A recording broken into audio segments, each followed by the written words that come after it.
Come to Money Museum. It's a great day for many reasons. First reason is that we have with us here today Professor Markus Brunnermeier, who is a famous, respected economist from Princeton, one of the stars of his generation. He actually was recruited to Princeton by certain Professor Ben Bernanke 19 years ago and worked with him for a long time. Ben then took other course. Markus still is in economics full time. His last major achievement has been book, The Euro and the Battle of Ideas. Some of you have read my review on that book. You will see many. I think it's one of the most comprehensive reviews of the building up economic and monetary union, and also includes the present challenges and the issues for the future. He is presenting that in many areas in Europe soon, on Friday Brussels, next Tuesday London, Thursday Berlin, but today Helsinki. So you are very welcome. But before we go further, there's this special day also for another reason. Very rarely those people who speak in this Money Museum get a Nobel Prize. Bengt Holmström has been with us many times here, and a year ago he made one presentation here. We discussed about the future of Finland. Markus has kindly promised to say a few words about Bengt, because I remember another economist was also a big name. Bengt, because he knows him well and has worked close to him in many occasions. Second issue is that the Bank of Finland has decided today that every time when somebody who speaks here gets a Nobel Prize, we organize something special in the end of the event. This is now full house. Nobody can get in. Don't leave before it's over. In the very last minutes, we have something special. So, Markus, floor is yours.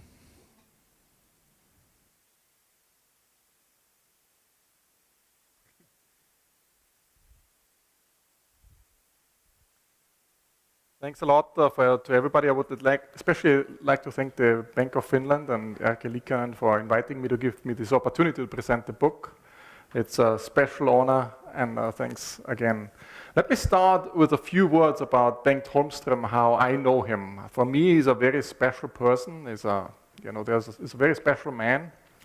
And we meet at least once a year for dinner during the American Economic Association meetings every January.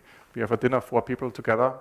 And I can't imagine a more interesting partner to have dinner with than Bengt. I mean, he is always very interesting. And he also actually brought a lot of insights from Finland to the US. So I know that he shifted his research interest towards liquidity, where I'm working on a lot when there was the Finnish banking crisis. And I was also very involved at the New York Fed, and at the New York Fed actually he founded a liquidity group. So we met together in this liquidity group with Bengt and other researchers on liquidity. And of course he brought his insights he gained from his experience also in Finland. He brought it to the US, and it hopefully shaped US regulation and global regulation on top of it. So overall, I think it's a great day for Bengt, and I think for Finland and for the economic profession as a whole, to have him as one of the heroes in economics. So with no further thing, I would like to then switch to the book. It's joint work with Harold James and Jean-Pierre Landau. We started this when Jean-Pierre was visiting Princeton in 2011, so it took us quite some while to write the book. Of course, the crisis dragged on, so we could take the time. Jean-Pierre is a former deputy governor of the Banque de France, so he's more a policymaker. Harold is a historian, and I'm the economist. So we come from 3 different areas, and we also come from 3 different countries. Jean-Pierre comes from France, Harold from the UK, and I'm from Germany originally. So that's what we tried to come. We had some arguments over the lunch table when we had lunches together, and out of these arguments came this book. So the first thing I would like to emphasize is that, historians still look a lot at facts and say, what are the facts, and they document the facts. economists always look at incentives and interest. What are the interests people have?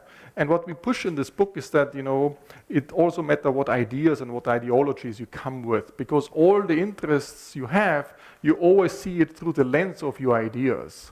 And you might have the same interest, and you look at it through different lenses, you come to different actions, you want to do different things. And the book stresses very much the different economic philosophies in the Euro area or in the European Union more generally. And the second thing we want to highlight here, even if there are different lenses and different economic philosophies, these economic philosophies, and I will come back to this, are not cast in stone. They can actually change, and they can change radically if something happens. So it's, in a sense, a hopeful message that, it's not the case that we can't find a compromise, because we know from looking back in history, these ideas that changed over time. And you might say, so why do we look at France and Germany? Where is Finland? And we said, okay, we look at France and Germany in a broader sense. It's more northern and southern, and Finland would be part of the northern view. But another reason we look at this Rhine divide, so the river Rhine dividing the things, is that there was, I think, a power shift in 2010, which took in two stages a power shift to happen. So in early phase of 2010, in the spring of 2010, there was actually a shift towards an intergovernmental arrangement. And this was especially the establishment of the EFSF and also the IMF involvement. The power essentially shifted away from the Commission more to an intergovernmental arrangement. That's the first stage of the power shift. And then the second stage of the power shift was actually the decision by Nicolas Sarkozy, President of the Republic of France, and Angela Merkel to do a private sector involvement, essentially some debt restructuring for the Greek debt. And at that time, the firewalls were not up yet. And afterwards, all the different leaders, they knew if there were some rumors that something would go wrong, the interest rates would shoot up, and everybody had to be very cautious what to say and what moves to make. So the power shifted very much, especially to Berlin, after the Deauville decision, the famous walk on the beach of Deauville between Angela Merkel and Nicolas Sarkozy. And that's why we focus on the different ways of thinking between France and Germany. So we think of these two events as the first two watershed events which really drove things. What were the other watershed events? The next one was in the summer of 2012 when Mario Draghi gave his whatever it takes speech. And I will come back to this, what role it played and how actually it fits in the different views. The fourth event was in Cyprus, the decision not to bail out the banks, but to bail in the banks. And there was actually a shift in attitude from towards a bail-in regime, and I will come to this, how this plays out as well, and how the attitude changed. And then we have 2016, we have the Brexit, and we still have to figure out what the implications are for Europe. But when I now move on and highlight this difference, the book is divided into two parts at least. One part is about Maastricht's ghost. That's about monetary and fiscal stability. These are the differences which we try to crystallize in the book, which are already there during the Maastricht negotiations. So that's why we call it the Maastricht ghost came back, and these differences which were papered over many times, they came back. And the argument of the book is we always papered over these differences, but now the crisis is so severe, we have to step back and really understand our differences in thinking. And then we can actually go further from there onwards. And then the next part would be the Maastricht stepchild, which is about financial stability, aspects which were not taken so seriously in the Maastricht negotiations. And I will argue it's primarily because these Maastricht negotiations happened before the Southeast Asia crisis. And from the Southeast Asia crisis, late 90s, we learned all the spillover effects and contagion effects and all this, and this was not so prevalent at that time. So let me start with Maastricht ghost. And I will split it in the 4 dimensions. I want to walk briefly through these 4 dimensions. First is about discretion versus rules, solidarity versus liability principle, liquidity contagion versus solvency, and then the Keynesian stimulus versus austerity reform. So these are the 4 dimensions I want to walk you through. And I make it a little bit black and white in a similar sense as the ideal types of Max Weber. So the reality is, of course, more gray, but just to make it stark and make it crystallize really the differences, to make it a little bit more stark in this sense. So what's about discretion versus rules? So essentially, what's going on the French side, it's very much an active crisis management mode. So whenever a crisis happens, you actively intervene. Especially Nicolas Sarkozy was very, very active and showed a lot of activism to do something on the crisis. The Germans there would like to have a rules-driven framework, and then when something happens, the rules will tell you what to do. It's all autonomous. And if the French do very active crisis management, one ad hoc measure after the next, the Germans would say all this ad hocery, we don't know what's going on, we don't, what is the overarching framework and this. And the French also worried about the current crisis. Let's just control the current crisis before it spirals out of control. While the Germans are very worried, if we do too much today, we just cause a future crisis. We see this, the problems for the future crisis. And that's essentially the difference in this. But it's a little bit more complicated than that. So if you were to think this is just discretion versus rules, but it's actually different in a certain dimension. So one particular dimension is that the French are very active in crisis management in certain dimensions, but in other dimensions they're very rigid. They have really strong straitjacket commitments.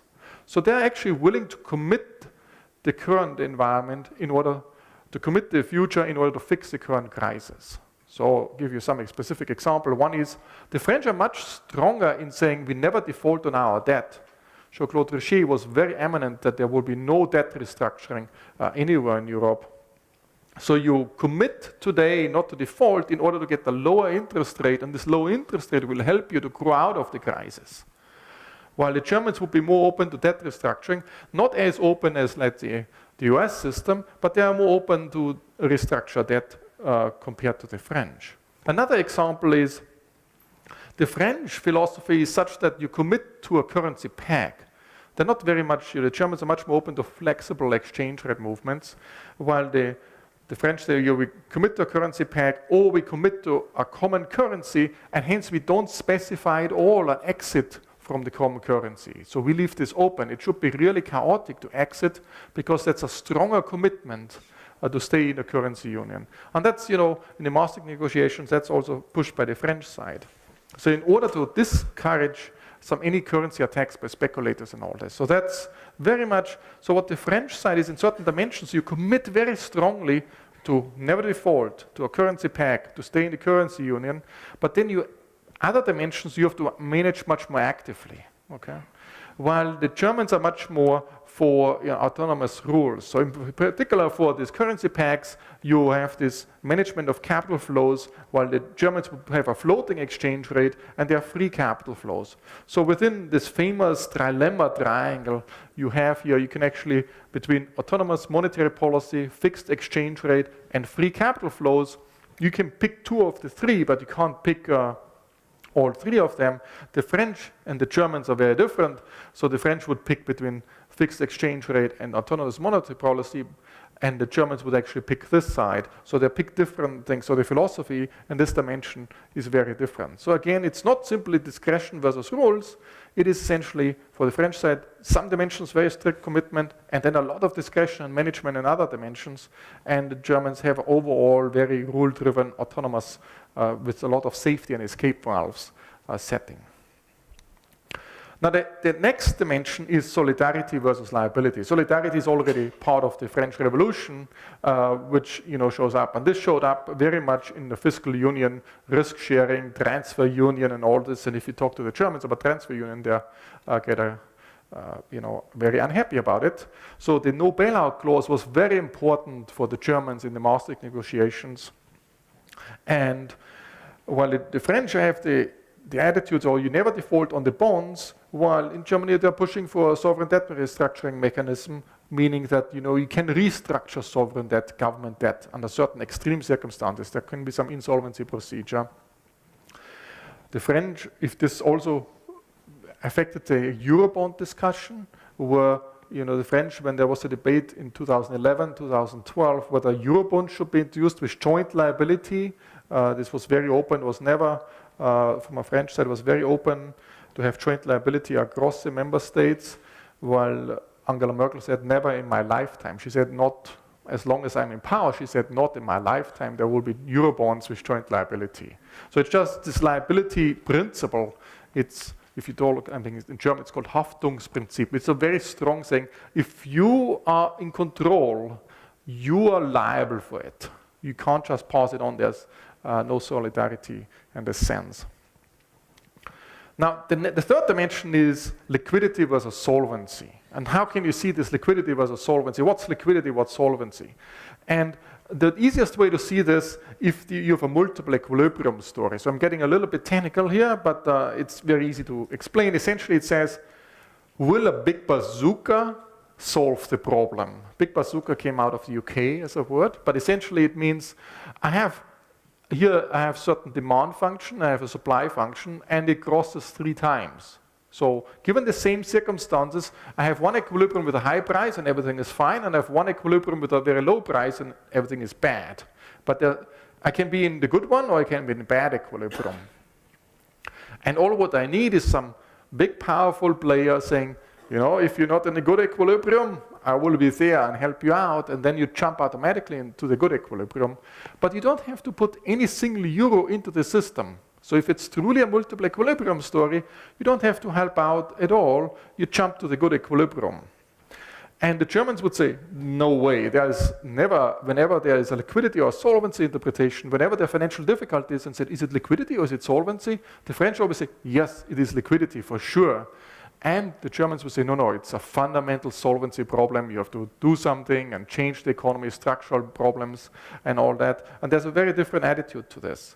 So one classic example where one of these watershed moments came up on this was Mario Draghi's London speech, whatever it takes, where he said, essentially in the summer of 2012, just before the Olympic Games, he said, you know, whatever it takes, the ECB will do to save the euro. And he implemented, then 3 months later, he announced a program, the OMT, or outside monetary operation, where he said essentially he will implement, if a country becomes a program country, they will help out a certain condition. So it was very conditional, but essentially not a single euro was spent on this program. Okay. Nevertheless, just making this big announcement let most of these yields in the peripheral countries come down significantly. And this actually is a huge number. So here, because of Greece, the scale is, you know, going up to 30%. But here it's, you know, this is 10%, and it comes down significantly afterwards, after his speech. It didn't go immediately, it took a while. But that's, many observers say, oh, that's because it was a multiple equilibrium story. He didn't have to spend a single euro on this program. Nevertheless, the yields came down. Of course, the German economists said, that's because the ECB provided some guarantee, and that's why the yields came down. But most economists, I think, agree that this was a multiple equilibrium story, so it was a liquidity event, and the big bazooka essentially helped in this regard. Now, there's also another type of liquidity problem, which is not necessarily because of multiple equilibria. So if this demand curve is not like this inverted S, but is a little bit smoother, then it looks something like this. In these circumstances, you have amplification. So if I help out a little bit, so if I can move the current, you know, equilibrium is here, where the intersection is. If I make this whole thing, if I move this, I help out a little bit, I put 1 euro in, then this whole demand curve shifts over to this direction, and then the price moves up a lot. Okay, so that's, multiplicity means I don't put any single euro in, and the price can be in the high, or very low, in a good equilibrium or bad equilibrium. Amplification means, I put 1 euro in, and then I have a huge difference because it amplifies the whole thing. And then the question is, should I do it? And then, you know, a regulator has to say, okay, is the net present value of this bailout, is it in expectations, is it positive or not? But if you ask a net present value, you discount future benefits and take the net value, and then you take expectations, and net means what is the present value in the bailout case versus the present value of no bailout?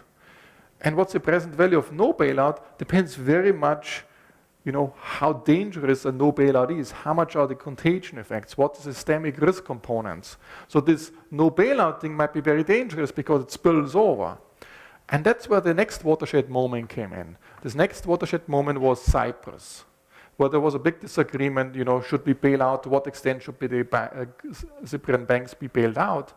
And the Germans said, if we have to bail out the Cypriot banks, which are mostly, have a huge deposit base with the Russian oligarchs, if the Cypriot banks are systemic, then everything is systemic. So we can forget the no bailout rule.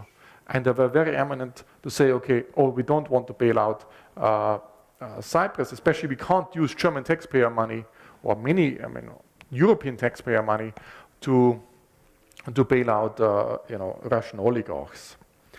And that's essentially, I think, this bailout versus bail-in. So this, whether it's countries or financial firms or the financial sector versus bail-in, there's a German perspective. That's essentially played out very much in the spring of 2013 with the Cyprus events, where the Cyprus crisis became much more severe. And of course, what we have learned is that actually, if you do a bail-in, what's very, very important is to put up firewalls. And that was not the case in Deauville, when there was essentially some debt restructuring for Deauville. The firewalls were not in place. And currently, we have much stronger firewalls in place. So there can be a much more stronger bail-in framework. So this was the third dimension. So we had discretion versus rules, solidarity versus liability, liquidity versus solvency. Finally, we have one dimension everybody talks about in the newspaper, which is like stimulus versus austerity. The Germans always imposing austerity and reforms, essentially. But I think there are two critical differences in the way of thinking. The first one is, in the Keynesian perspective, you typically have an output gap. So you have a trend, the economy grows, and then it drops off, and there's an output gap, and you have to bring it back to this output gap. In the German way of thinking, you can actually, because of excessive credit growth, you can overshoot, and then there will be a correction and bring it back to the level. So it's not always that it always undershoots and you have to bring it back to the maximum potential. It could also be that you overshoot because of excessive credit growth. But more importantly is the difference is when to do reforms, structural reforms. From a Keynesian perspective, it is very costly to do reforms in bad times. It's much better to do reforms in good times because the extra surpluses and you can shift some gains around and you can actually compensate guys who lose from the reforms. It's much easier to do it this way. So that's very much in an economic model, in a Keynesian model, that's what you would do. You would do reforms in good times. The German's perspective is much more driven by a political economy perspective, saying in good times you can never push through reforms. You really have to use a crisis to push through reforms, and that's the famous TINA principle. There is no alternative. So if there's no alternative and everybody understands that actually there's a crisis and we have to get out of it and we have to do the reforms, then you can find enough support politically to push it through. And that's very different than saying, okay, should we do the reforms in good times or in bad times? And of course, it is more costly in bad times, objectively, because by doing reforms, you create additional uncertainty, you depress further demand. That's the Keynesian argument, and that's correct. But the other argument is that, yeah, but you can't do reforms otherwise. You can only do it in crisis times. So these were the four dimensions, which we call the ghost of Maastricht, and these differences were already there in the Maastricht negotiations earlier in economic philosophies. Now, the second part of the book is about Maastricht's stepchild, which is about financial stability. The first, the ghost of Maastricht, was essentially saying price stability and fiscal debt sustainability. So the government debt is safe and we have no inflation. That's the two objectives. And what was not put so much emphasis on is financial stability. Why? Because that as long as we don't have the excessive inflation, as long as the government is safe, it will be the case that also the financial sector will be safe. But we have learned actually that financial stability is much more fragile as we thought. And what happened, why was this the reason that there was not so much emphasis in the Maastricht negotiations? And we point out three elements. The first one is the banking system in the early 90s was very different from the banking system in the 2000s. The banks became much bigger, and instead of funding themselves through demand deposits, they funded themselves what's called wholesale funding, money market funds from across the globe, from international US investors and so forth. So, and these US investors or money market funds, these are professional investors, they're much more fickle. So if something goes wrong, they move very aggressively, very, very quickly. If it's, my checking account, my checking account in some bank, I might not even notice that something is going on. It's a way more stable funding arrangement for the bank. So this wholesale funding made a big difference. And there was, of course, much more cross-border funding going on. So that's one element. The second thing was that this liquidity spirals, fire sales, spillovers, systemic risk was underestimated because the Southeast Asia crisis occurred only in the late 90s. So all the spillovers from country to country across banks and across financial institutions really occurred very heavily in Southeast Asia crisis. Of course, we should have learned from the Scandinavians because they had the earlier crisis also in the 90s, but I think the contagion effects were much more pronounced in the Southeast Asia crisis, also Russia and Brazil and so forth being involved. The third element was the fact that actually during the financial crisis there will be actually disinflation, meaning very, very low inflation or even negative inflation.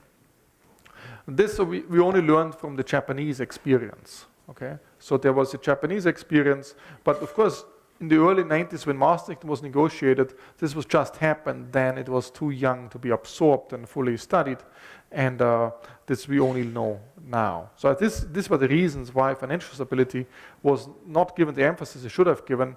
There were some elements in it, and I tried to put the banking supervision in the Maastricht Treaty, but then there was a lot of lobbying to take it out. I think there was a little thing left in the Maastricht Treaty, and then it was revived to establish the SSM, the single supervisory mechanism, such that the big banks are now regulated and supervised by the ECB.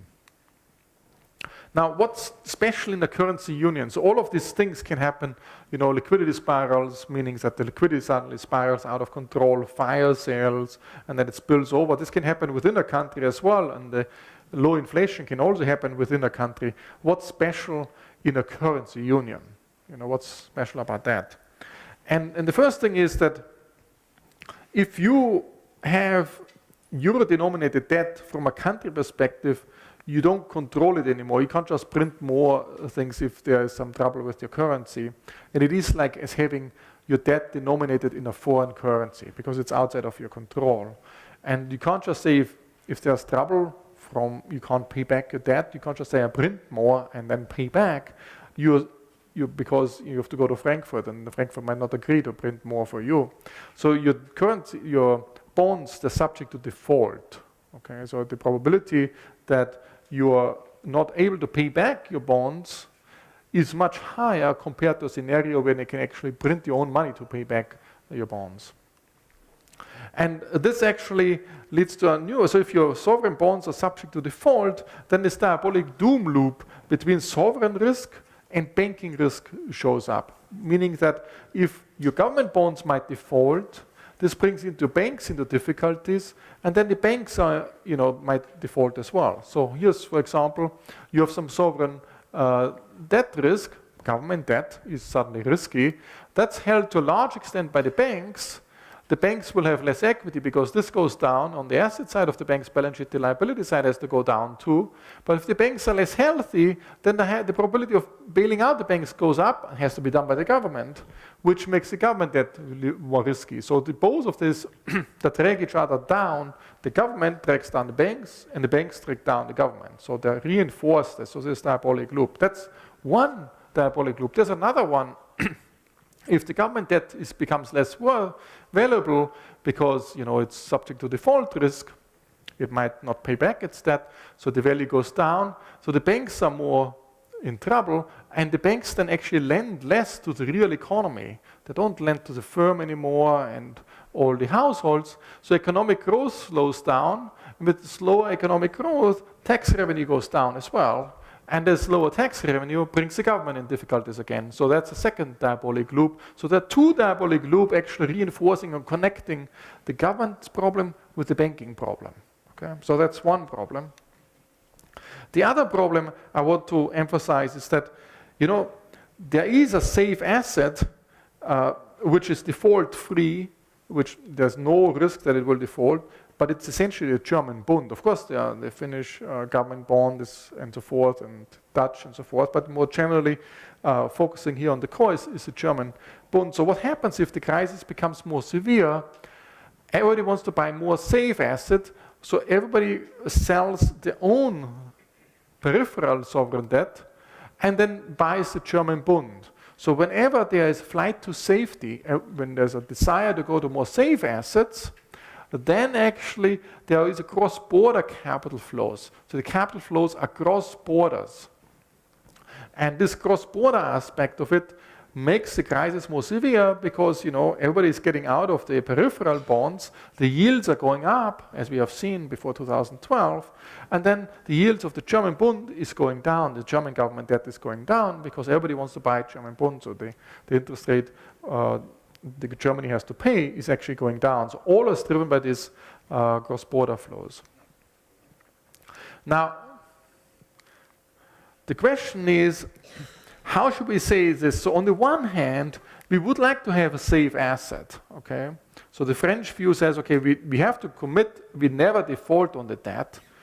But on the other hand, we also would like the possibility in extreme circumstances to do some debt restructuring. That's another safety valve from the German perspective.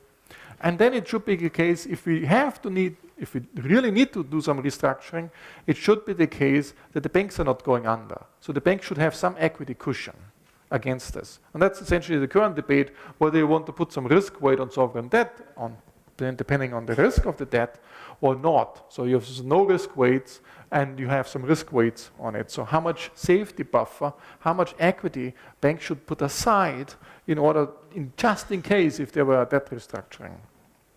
So from the French perspective, there's never a default because you have a straitjacket commitment, never to default at all. And essentially, how do you do this commitment? You use your banks as a hostage.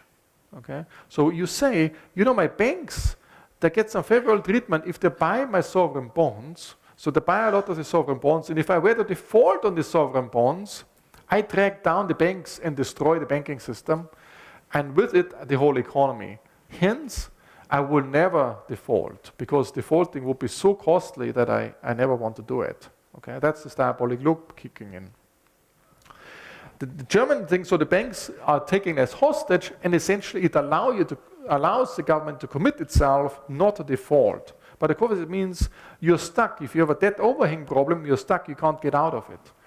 Now, the other aspect is that you say, if you want to have some default, if you have huge debt overhang problems, you want to have a safety valve, but then it should be the case that the banks provide insurance. So the banks have some equity buffer, and then you can default, and the banks provide some insurance. That's a different philosophy. Again, you know, when you do PSI, like the private sector involvement, well, there was this proposed private sector involvement of the Greek debt, or the debt restructuring of the Greek debt. So essentially, again, what happens at the end of the day, if you use this bank as hostage, you get a lower interest rate, and you can actually potentially grow out of the crisis, because everybody knows they will never default on it. But if you can't grow out of the crisis, things will be much worse, because then actually you destroy your whole economy. So the question is, how can we achieve both? On the one hand, we want to have a safe asset which is default free, so there is no danger at all to, on the other hand, we want to have something like contingent debt, which means under certain circumstances and certain contingencies, you can actually default on it, and the bondholders provide essentially an insurance to this government. And that's one proposal I made with a group we call Euronomics Group. We made this already in 2011, but we now have worked out a lot of these details and it's gaining momentum. So the challenges we face is, on the one hand, you want a safe asset, but in extreme circumstances, you want some debt restructuring without this diabolic loop, so that you want a safe asset like the French view, but you also want this potential sovereign debt restructuring like the German or Anglo-American or IMF view. And the second challenge is, you would like to have a safe asset which is not only provided by Germany, but by all of the euro area. Okay? So how do you want to achieve these two challenges? And here is the solution. What we proposed is a so-called European Safe Bond, the SBs, which instead of having this flight to safety across borders, you actually have flight to safety across two different types of bonds. So let me explain how this works. So what you would do is, there would be some private entity or public entity buying up the 19 sovereign bonds up to a certain limit, let's say 60% of GDP, or you start small, you can scale it up later on. And then these entities, they issue a senior bond and a junior bond. So you have here on the asset side, you have all these 19 sovereign bonds, then you have a senior bond, and then there's a junior bond. If there are losses on this asset side, there will be, of course, losses on the liability side, but the losses will be first borne by the junior bond. And only after the junior bond is wiped out, the senior bond is touched. So if you, for example, say the senior bond is 70% and the junior bond is 30%, then actually you can show with simulations the senior bond almost never will be touched. Okay. So there's no joint liability. Each country is still issuing its own sovereign debt. Each government debt is independently and they're responsible for paying back. But nevertheless, because of this junior bond, you have some protection, you have a senior bond. So there's no joint liability. It satisfies the German liability principle. But you also create a safe asset, which is like the French thing. You would like to have a safe asset which is default free. So you do this pooling, what's called pooling. You pool these 19 sovereign bonds, you do this tranching, you slice it essentially in two tranches, in a junior bond, in a senior bond, and then you achieve that, and that's what we proposed here in 2011. So now, in the meanwhile, we wrote several papers, underlying the theory and also outlining a lot of institutional details which need to be addressed in order to do that. So let me conclude. I think what the main message of the book essentially is ideas matter, not only interests or facts. So ideas matter very much because you look, when you discharge about your interests, you look through the lens of your ideas. We think there was a power shift in 2010 away from the Commission more, and this happened more to an intergovernmental arrangement. This happened because the decision was made, the IMF was brought in, the EFSF was established as an intergovernmental entity. And then as a second stage, Deauville led to a power shift, then to Paris and Berlin, and ultimately very much to Berlin. Then I argued about the Rhine divide. Why? That's the argument is because of this emphasis on Paris and Berlin. That's why we studied this Rhine divide so much. But we mean it more broadly. The northern, the German is more the northern, and the French more the southern aspects. And they have different ways of thinking. Some ways of differences came already up during the Maastricht negotiations, primarily about price and financial stability, like rules versus discretion, solidarity versus solidity or liability, liquidity versus solvency, and stimulus versus reforms. But there were other aspects which were totally overlooked during the Maastricht negotiation. I shouldn't say totally, or mostly overlooked, which was on financial stability side, because liquidity spirals, contagion, and diabolic loop aspects were not so prevalent when the Maastricht negotiations happened. What we propose in the book, we make many proposals. I just outlined here the European Safe Bond, which came from an earlier proposal with the Euronomics group. But we also make several other proposals in the book, like the emphasis on firewalls, like if you want to do a bail-in, ideally you would like to always punish the guy or bail in, not bail out the guy with the worst behavior, but put firewalls around it and to create incentives that nobody wants to be the worst performer. So in this way you have a ratcheting up. If nobody wants to be the worst guy, wants to be at least the second worst guy, and then everybody's trying to be behaving better, and hopefully this leads to a more stable arrangement. So let me stop here and we go on to the next stage.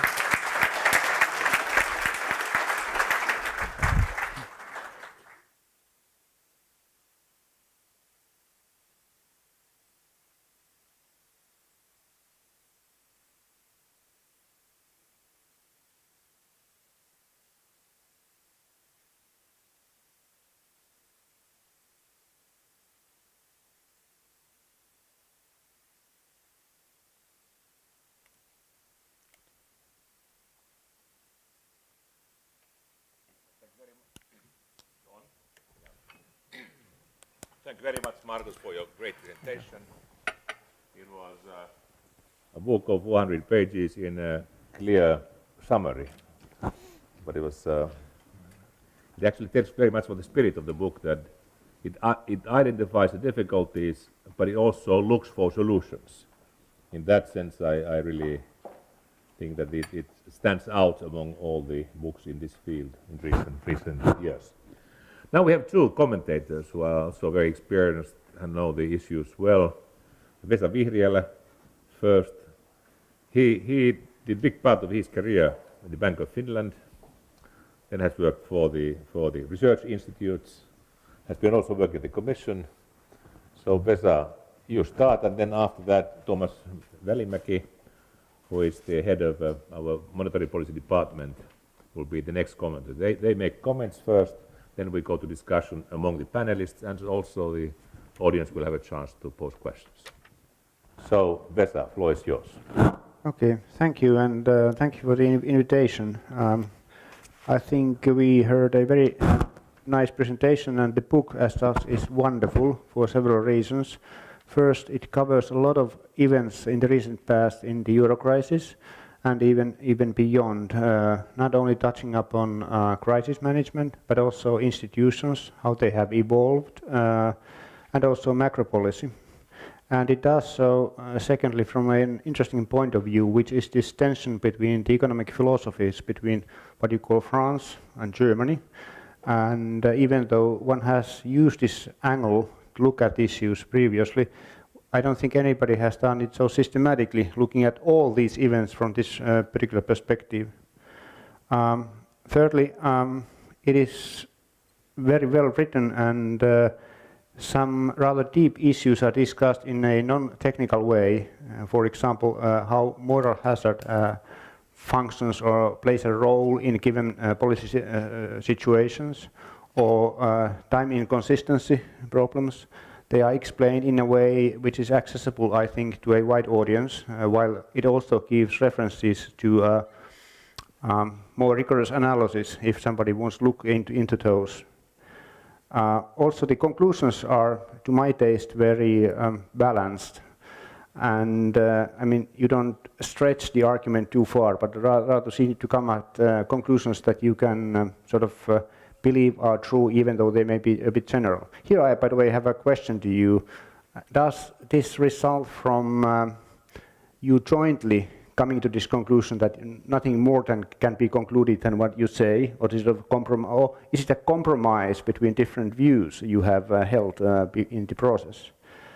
And finally, just one word about one detail which you mentioned at the end of your presentation, SBs. I actually find it a wonderful, ingenious way of squaring this circle of creating or maintaining a safe asset, while at the same time allowing the possibility of debt restructuring in extreme case. I think it must be a part of a longer-term solution for the euro area problems.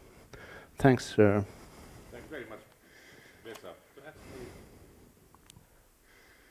Thank you very much, Vesa. And I give floor to Tuomas before we go discussion. You have the first assessment. Okay.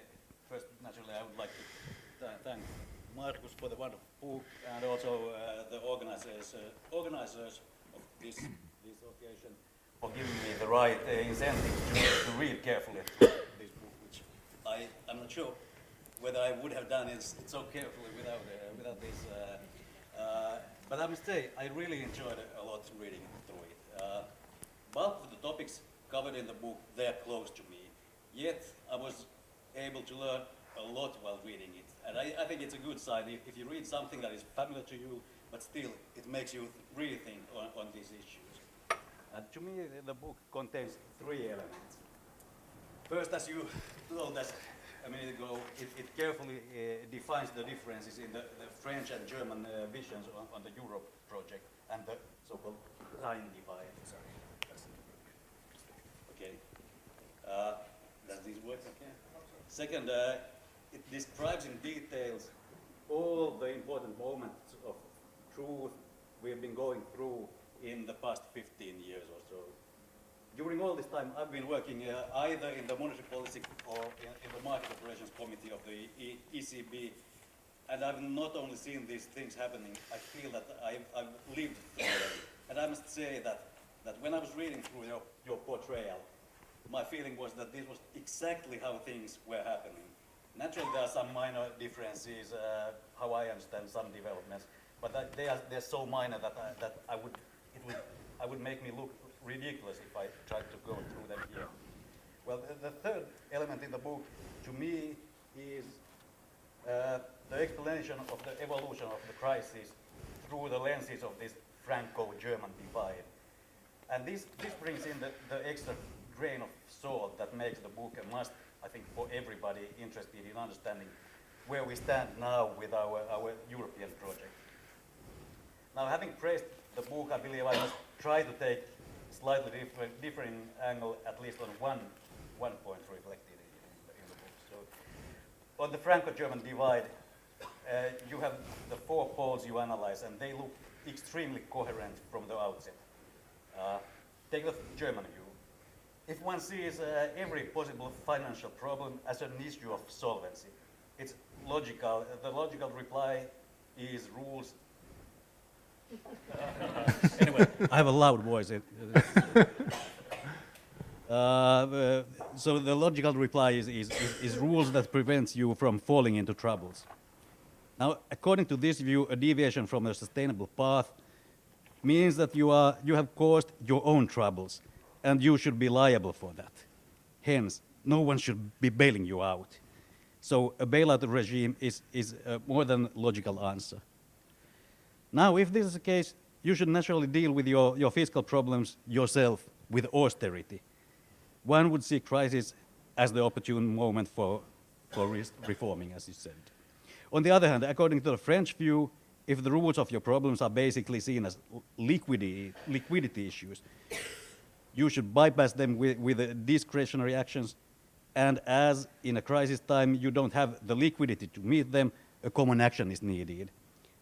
That is, solidarity is called for. Again, when you are facing liquidity issue, the time is not right for austerity.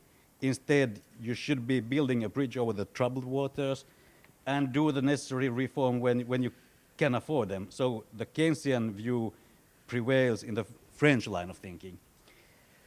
Now, one can take also slightly different contradictory angle on what makes a way of thinking coherent. Rules with solidarity, whereas discretion and no bailout with market discipline. Now, the basic assumption between sound political decision making is that power and responsibility, they should be aligned. They should be in the same hands, I guess, it is obvious. When this is translated to European governance, the fiscal governance rules that limit the sovereignty of national policy making should maybe not seen as a twin brother to the no bailout clause. The deeper the common governance, the less responsibility should be placed on the national decision maker.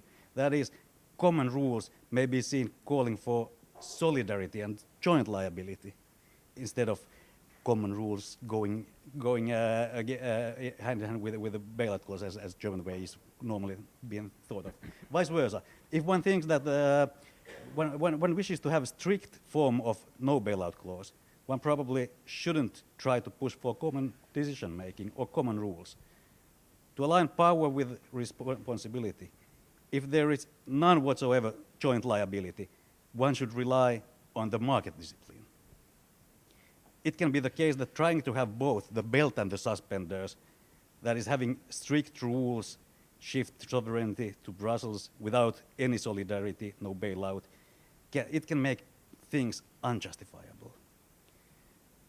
No, the biggest problem with these two views that I presented, the first one, the model with rules and power shift to the common level, it's desired by nobody in the political sphere. So the other one, with the second, the market discipline, it has obvious limitations because there is the multiple equilibria with the market discipline. Market discipline normally it's either on or off, and with contagion in place, it's not easy way to solve these problems.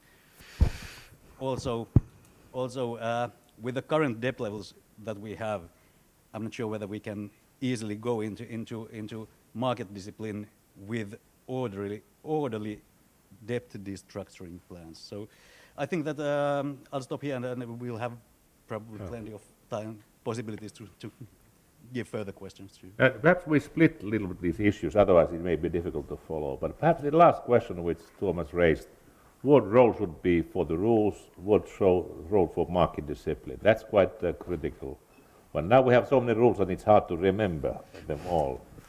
Can you solve it only with the rules, or could market discipline work alone, or can there be any combination? That's actually the big question. How would you, Markus, reply to this? I think it probably has to be a combination, and the reason you put already forward is that the financial markets are not so efficient that you can fully trust them. So because markets the risk is either on or off, so you can have many years actually when the market essentially ignores that there are actually some problems building up in the background.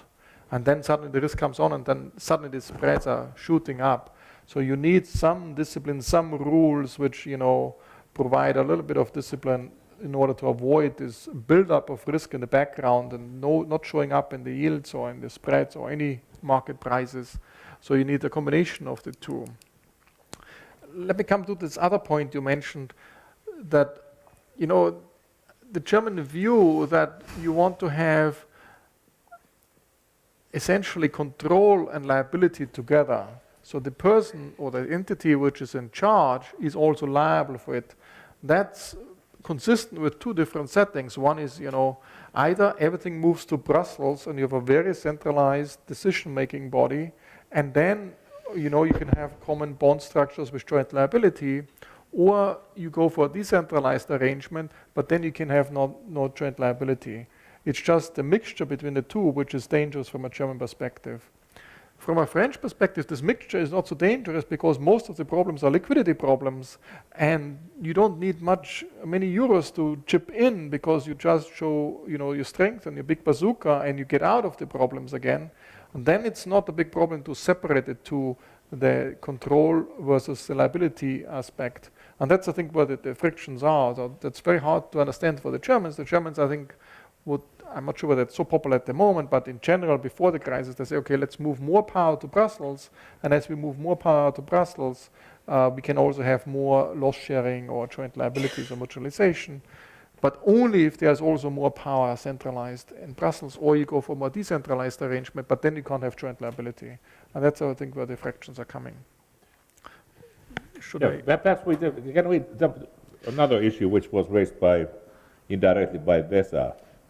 This book starts from a wonderful story about walking the beach by two persons, Angela and Nicolas.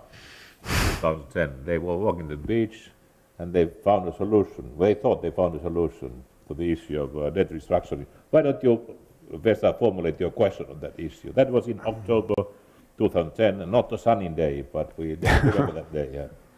Well, actually my question is that you mentioned this as the first big watershed, and maybe it was so, but still somehow I feel that you make a little bit too much of it in two different ways. First of all, wasn't it only a sort of restatement of the no bailout clause, which was, I think, not denied even when the first Greek package was done, because Greece was considered a very exceptional case. Secondly, also when this PSI idea was mentioned there, it was referring to something that would happen in 2013, or as of 2013, when the ESM would be in place, and not in 2010, 11 or 12. So it would not have any immediate implications for the existing crisis. And also you mentioned that this is, or actually on your slide at least, there was this hint that this was the key driver of for the transfer of power from the Commission to the Franco-German axis.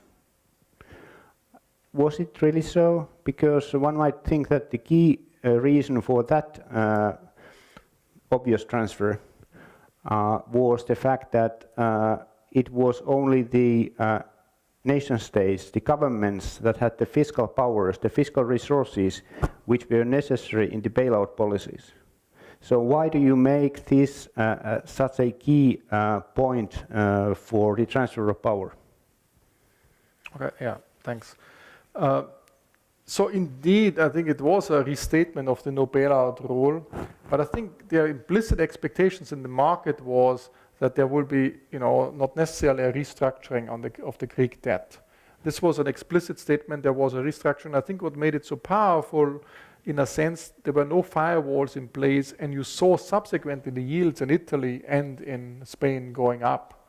So essentially, a crisis which was initially more focused on Greece, and Ireland had some troubles, spread over to Italy and Spain, and you might say, oh, Greece is a small part and you can handle it, but once you touch Italy and Spain, it's a way more severe crisis, and then it spread over.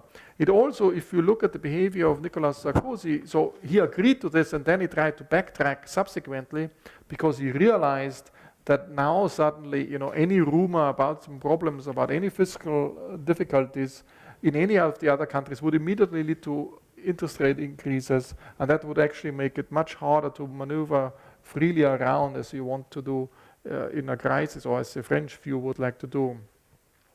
So in terms of the power shift, so I think it was this possibility to threaten, if something comes up, we will say, oh, this might question something, and every policymaker has this in the back of the head. There might be something coming up, and it limits your space you can move within a space you can move. But before the Deauville moment, there was actually in the spring of 2010, I think this was also important. I don't think it was a power shift away from the Commission, as in the spring of 2010, the shift to intergovernmental arrangements through the EFSF and the involvement of the IMF, it became much more intergovernmental arrangement. And then in the fall, Deauville, it moved it much more to Paris and Berlin, ultimately to Berlin. I think this was the second stage. And I agree, and then we also say this in the book, that naturally the Commission would be very good in preventing crises, so they can do a lot of regulation.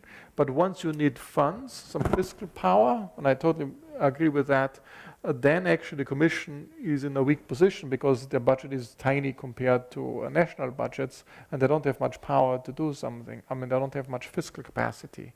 And that shift, this was another, it was not because of the Commission did something wrong, it's just because the setup was such that the Commission doesn't have the fiscal capacity, as you mentioned, that the power naturally shifted to an intergovernmental arrangement. But then Deauville shifted then away from all the capitals more to the Berlin. May I have a short follow-up? Sure. And then there's a former commissioner here who lost power. We asked later also. So when you mentioned the rise in the interest rates, that is of course true following the Deauville events, but you have also seen some, I suppose, some evidence provided by Ashoka Modi, where he has analyzed the development of interest rates, and a lot of that change was already ongoing before Deauville, and it just continued after that, and Deauville certainly was a surprise. So what had happened in previously cannot be explained by Deauville, and that trend just continued for some countries like Greece and Portugal, I suppose, not so much for some other countries. So how do you read the evidence provided by Ashoka Modi? So I talked to Ashoka, he's also at Princeton now, so we talk quite a bit on crisis-related matters.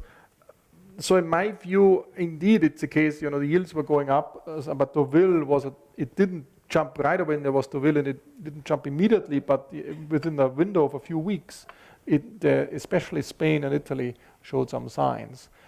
For Ireland, I think Ashoka might be right. There might be some other reasons because there was some other things going on at that time. But I think for Spain and Italy, which from the big thing, can you bail out these big countries and what will go on with these big countries and spreading over to other big countries? I think that I would attribute more to the will decision. Discuss about this power shift. Really, in the book, when you read it through, you get the reading is that there was a power shift from Commission to first Berlin and Paris, and then mainly to Berlin. Olli, you were then. What is your assessment of that situation?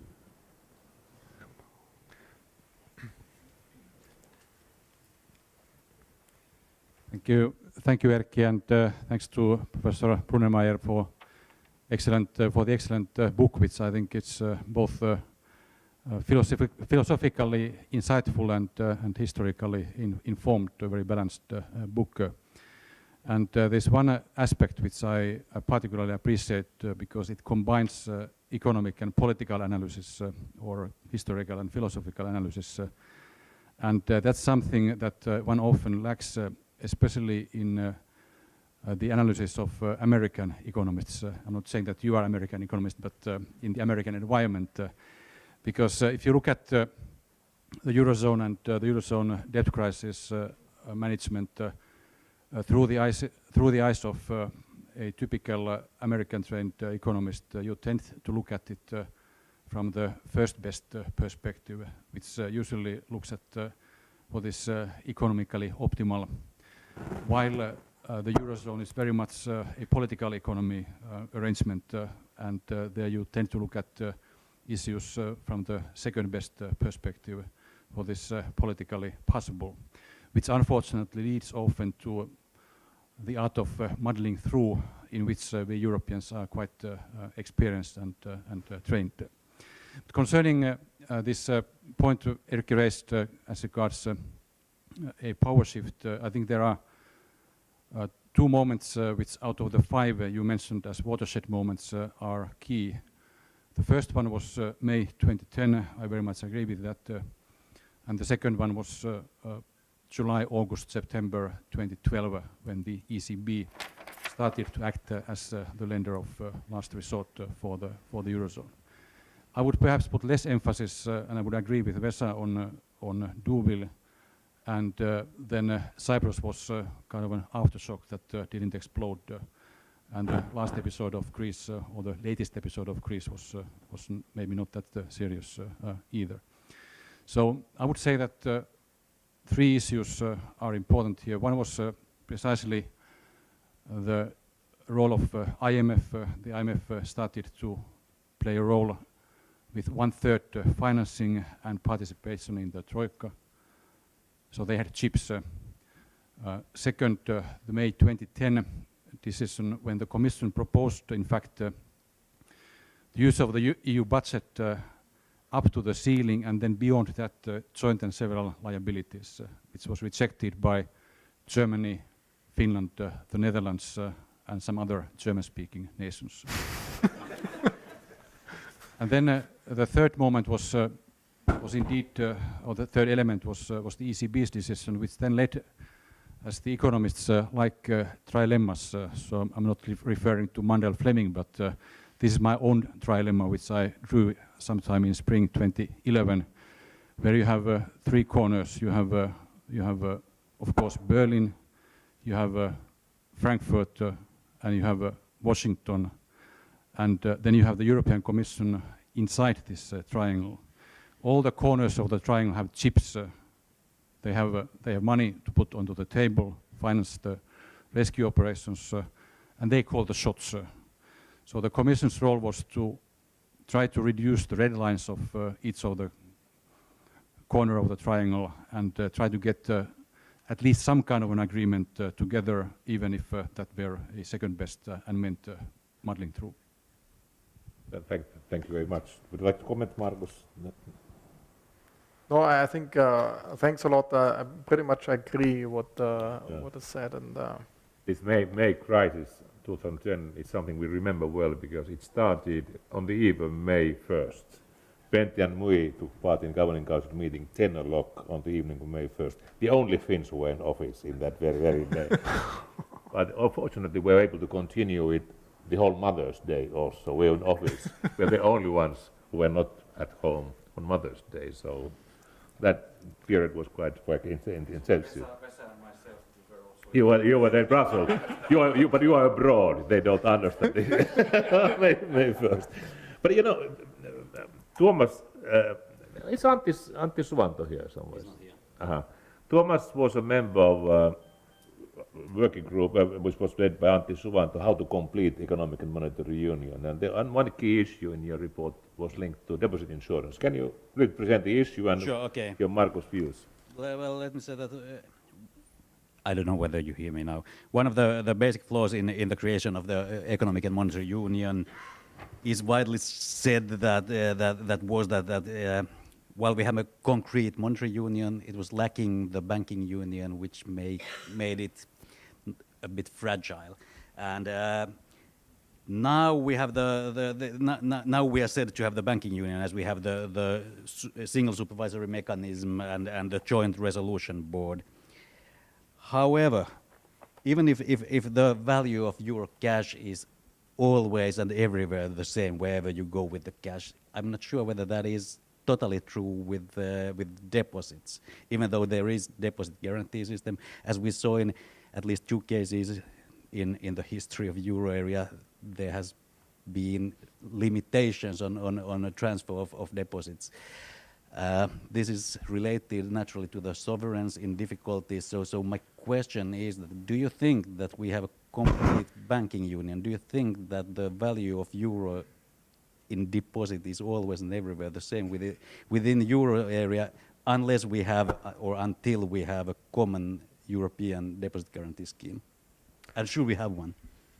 Yes, so my view is that you need a fully completed banking union, and I think Europe made a huge step forward. So we're in a very different situation compared to in the beginning of the crisis, and actually it's a big achievement. I think it's not pushed enough how big the achievement is already. But I agree with this perspective that we need a common deposit insurance as well. So there needs to be, and in particular, it should be seen less of a transfer scheme, but more as in the veil of ignorance as an insurance scheme. You don't know where the banking problems will pop up, but if it pops up, there is a general insurance scheme playing out across Europe. The problem is at the moment that the sense is, because of some legacy losses, there's an element of transfers, and that's essentially where I think the heckling is about. But I think we should actually move forward and just jump over the line and say, okay, let's make a common insurance scheme. Having said this, of course, the insurance scheme, typically the fund is not big enough. If it's a real crisis, then you need some fiscal capacity to jump in and help out as well. So if there are really severe crisis, over many countries or something, then typically the fund you have is not large enough. So then you have to also find some arrangement how you deal with these circumstances. But especially, in the veil of ignorance aspects, I think there should be some truly insurance scheme for deposits. In the book, we go even further. We would argue that, you might want to have a banking charter. So everything which is related to banking is European. Because, of course, there's another problem that certain countries have a business model where they would like to attract banking, and then the fiscal capacity is not there to back up the banking if a crisis were to occur. So let's just move everything which is with regard to banking, regulation and tax income in good times and bailout in bad times. We just make this European. But of course we also say in the book, this is like too ambitious. So I think it's more realistic to push for a common insurance scheme, deposit insurance, and complete the banking union this way. But in the long run, we might want to have a banking charter where the banking tax income would go to a European budget and would give the Europeans some fiscal capacity in the long run as well. Thank you. One further comment. Yeah. So I agree that in the long run, the proposal sounds extremely intriguing that you put in your book. But in the meanwhile, I think would you agree that a fiscal backstop would be a good element of such a common deposit guarantee scheme? And would you agree that the banking system or the country that would mostly benefit from such a scheme would be one with only of this insurance type of system, a country with very few banks which are very heavily concentrated, the risks are concentrated? So wouldn't it be the banking system that would mostly benefit from such an insurance scheme? Yes, and it would be also perhaps a country which is, has attracts a lot of, so if the insurance is provided by all of Europe, as a country you have an incentive to attract a lot of banking through light regulation and all that and special tax treatment. You attract banks to smaller countries essentially, and that might create the wrong incentive. So you have to be careful on this dimension. But ignoring that, then I agree with you, it would be good to have the fiscal backstop. But you have to make sure that it's also fair, that it can't be that in good times some small country gets a lot of the tax revenue, and in bad times all of Europe has to bail out and essentially has to pay and chip in. So there has to be some arrangement on this. So if there's more tax harmonization and there's more sharing of the benefits in good times, then can be also more sharing in the bad times. Thank you. I think the criteria almost were targeted to a country we know best here. I think you're right. Yeah. Okay, Vesa, then I give a question to Vesa, but then we have open the floor to the audience, so be prepared. If you don't have questions, I have still plenty here. But Vesa, you have the next. Okay, let me just continue on this fiscal solidarity aspect, which was already touched upon in the most recent question.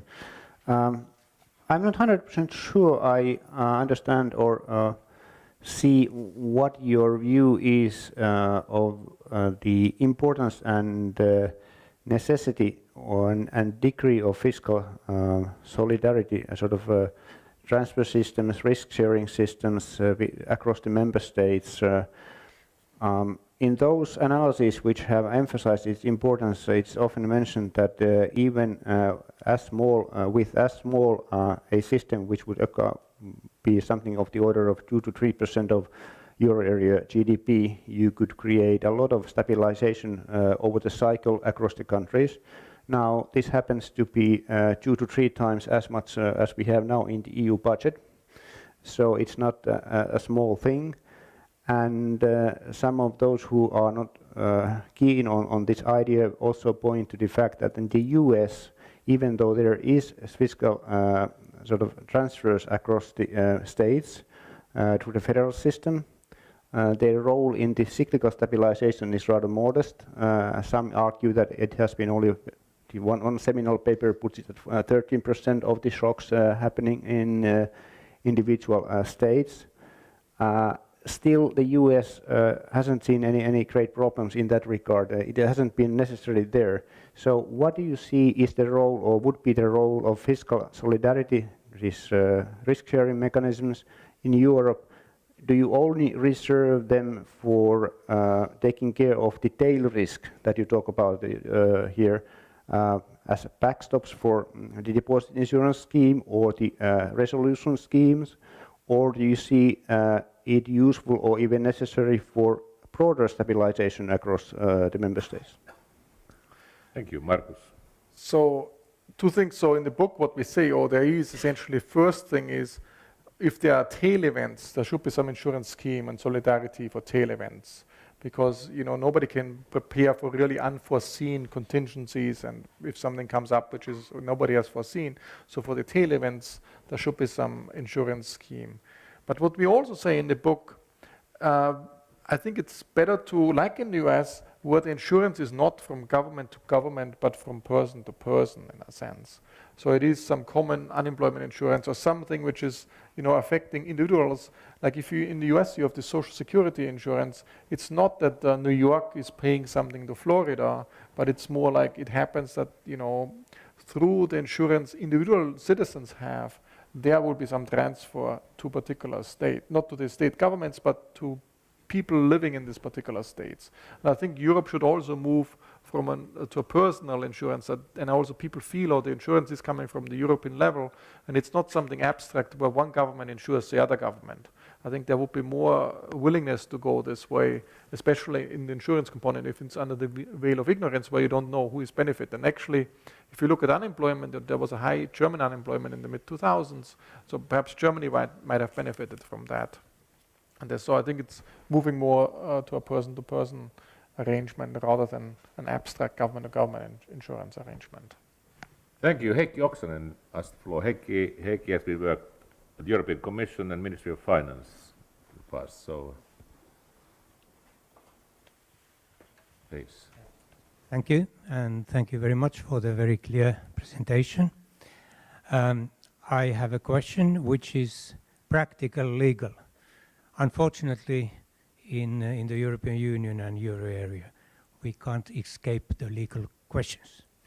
Now the question is that your proposal on this arrangement of creating the safe asset, can it be done under the current treaty on EU? I hope so. I hope it can be done by intergovernmental agreement or something without being in a conflict with the treaty. You may guess that behind this question is the great risk that if we propose something which requires a treaty change, that can easily fail, or we could even say it fails, and that can obviously create even larger problems than what we have had. That's a very, very good question. So yes. No, I think that's the strength of this proposal, that it doesn't require any treaty change. So I tell you, some people ask you, why isn't this around already? Because private firms could create that, securitization.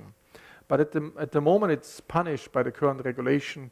So if you buy some sovereign debt, be it Greek, Italian, or any other debt, you have a zero risk weight, so you don't have to put any equity cushion aside. But if you were to buy this, if somebody were to buy this portfolio and issues a senior bond and a junior bond, and you were to buy the senior and the junior bond, which would be the same thing as buying 19 national bonds, you actually suddenly get the risk weight because securitization is punished from a risk weight perspective.